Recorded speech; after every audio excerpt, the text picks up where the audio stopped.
Hey GlamFam, welcome back, besties. In this video, I'll be sharing a little porch update. So this is the entryway to our house, and we recently got some plants from my neighbors who were moving, you guys. Now, plants hate me. I love them, but they don't love me back. I struggle to keep them alive, so I'm hoping I can keep these alive. I wanted to show you guys what we got. You can share ideas that I can use to keep them alive.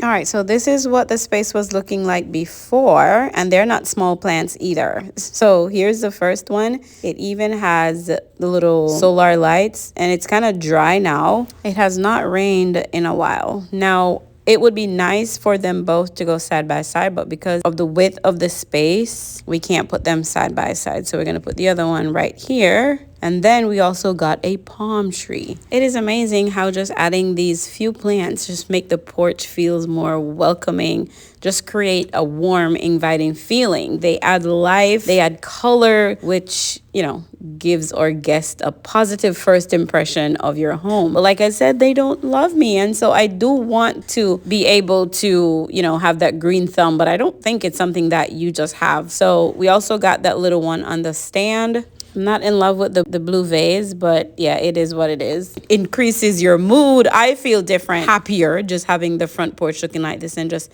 seeing the greenery just kind of reduce the stress.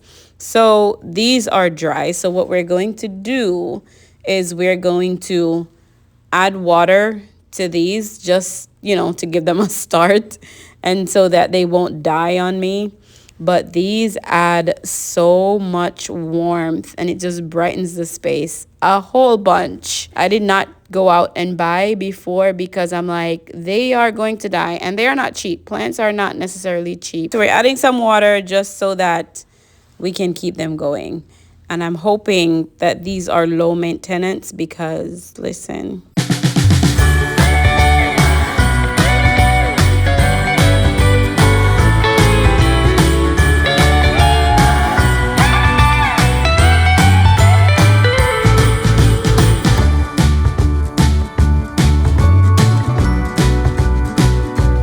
So I've heard that you can actually talk to them. So what I'm going to do is have conversations with these when I come home in the evenings, and just to kind of see if, you know, they will love me back, because the more you connect, the more you build relationships. So I'm going to build a relationship with these plants, and I'll keep you guys updated. If you're following us on Vlogmas, thank you so much for sticking around with us. We are almost there. Thank you for watching this video. Remember to like, comment, share, subscribe.